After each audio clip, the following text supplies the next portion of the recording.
What's going on, guys? Welcome to ShowTalks. This is a series where we review TV shows, and today we're going back into Revolution, episode number 3. If you're new to the channel, be sure to subscribe, check us out. This will contain some spoilers, so do keep that in mind.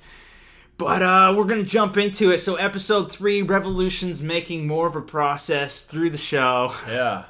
I didn't even know what to say about it. It's getting, in my opinion so far, it's getting worse and worse. But I mean, if you are a fan of the show, it's definitely like taking a turn to like where you're understanding what's going on. We find out a lot of big things in this episode, but then it's just like, I don't know. I see your point. I think some people there's definitely progress making in the storyline. Right. But we actually just started watching this show, Last Resort, which a link will be up here. Yeah. Right here. That'll send you over to that video. We did a review of the pilot episode of that one. Amazing show. Just drama and action. So much going on. And like, I don't want to compare because they are two different kind of premises, two different networks. But a lot of people, and I know I read a couple comments on our last video on Revolution saying that the logic and the storyline kind of just don't flow well. Right. You know, I mean, it just doesn't, like, a lot of the things you kind of stop and say, what? Like, that would never happen in real life. Or why would they only send one guy at a time, like you were saying? Right, why would they send one guy at a time when they could send 4? One guy gets sniped. Okay, so the sniper scene that was going on the roof. There was, they were holding down the building, and they had the sniper up top, and the general guy, whatever his name was sending in the troops one at a time just to get them killed, right? To waste ammo.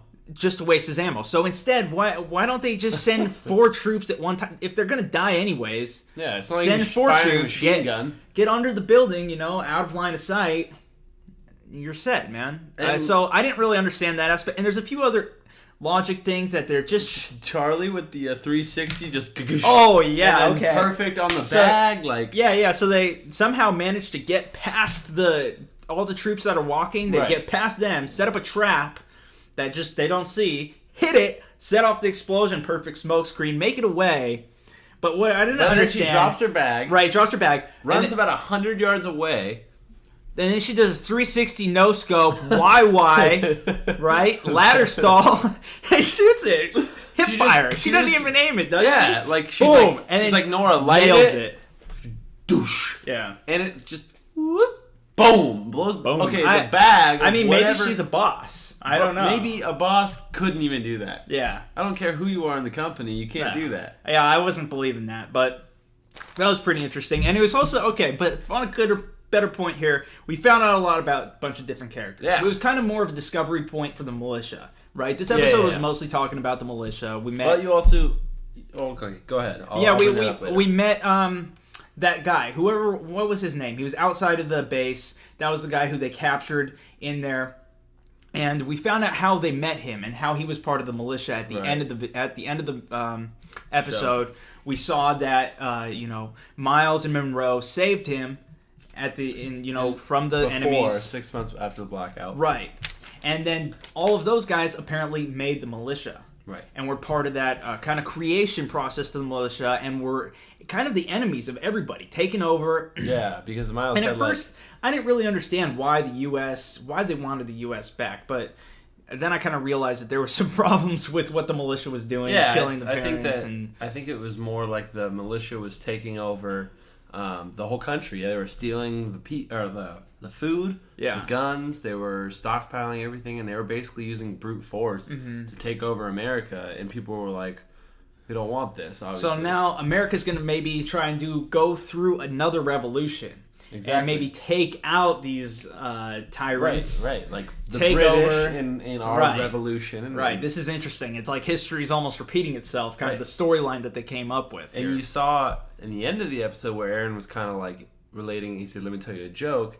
And he kind of said, now the world after the blackout is like the playground, the school ground again. Right. That's true, yeah. Now that was an interesting the most analogy. powerful bullies, the big guys, the Miles and the Monroe and the I wish I knew his name, but the other guy, the guys with the brute force with the guns, right? They're taking over now.